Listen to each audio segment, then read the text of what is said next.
Hello YouTube, this is a video response to Veritas 48's newer 5 questions tip for atheists. Question the first.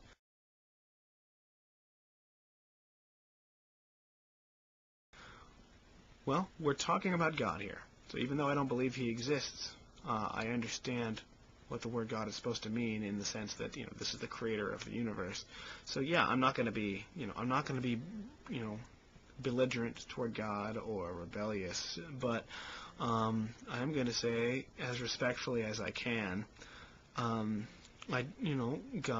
assuming we're talking about the Christian God, because you specifically mentioned those pesky Christians being right, so sure, the Christian God, God of Abraham, I would say, well, I don't understand why you made it a requirement to believe, but did not provide strong reasons to believe.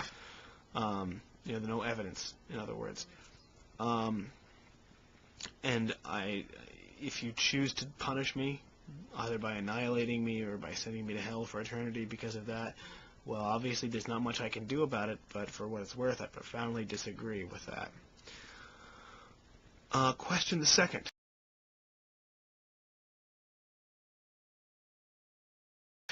Well, first we're going to have to define the concept of God. I just don't feel like it's been defined to the point where we can even really discuss what would convince me, because we don't even know what we're dealing with here. What is God? What sort of a creature is he? What is he made of? Why does he do the things that he does? Why is he God? When it's said, for example, that God is by definition eternally existing, he has no cause. Well, okay, I'm willing to entertain the notion of God not having a cause, but you're still going to have to explain what is it about God that makes that true. And just by saying, oh, well, because he's God and that's what God means, that's not an answer.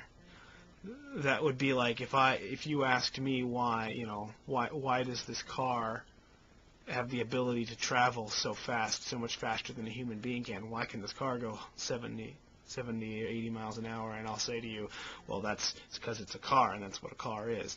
It wouldn't tell you anything. It wouldn't put you in any better position to debate the existence of cars than you were before.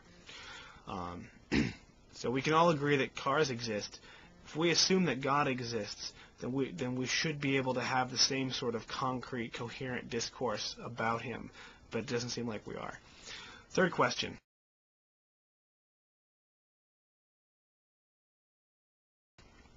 Well, I want to draw a distinction between new atheism and anti-theism.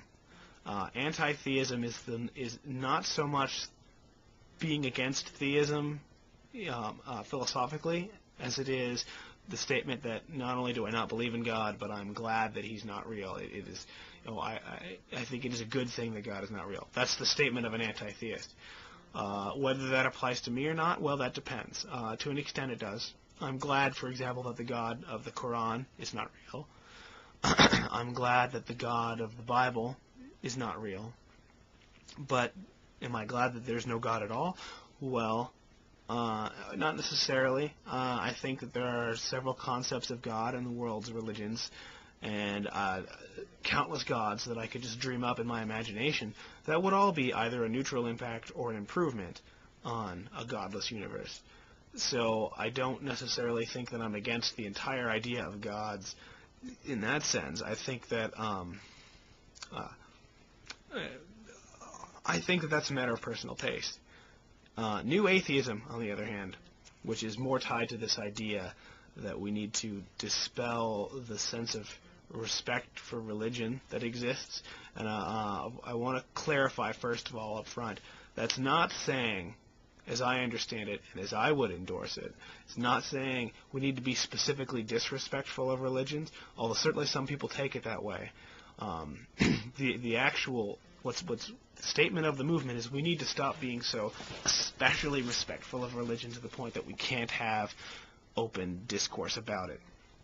If my friend were to say to me, for example, that they think vaccines cause autism, I'd feel perfectly comfortable in almost any social situation going into an explanation of why that belief is untrue and dangerous. If, on the other hand, they make a similar claim about, say, Jesus or Muhammad, that I think is not only untrue but dangerous, Say, for example, my Christian Scientist friend tells me that they believe it would be a sin to treat their child's illness. I'm not saying I would dispense with social convention enough to tell them, no, I believe that's wrong, and I believe that you need to treat this child's illness. But that wouldn't change the fact that I am forced to dispense with social convention in order to do that. And that's the problem. The problem is that there are these social conventions about discourse when it comes to religion, and that they are a roadblock to real discussion, and we need to dispel those. In that sense, I would say that anti-theism is a matter of personal choice, and new atheism is, yes, definitely a good thing, and I'm in favor of it.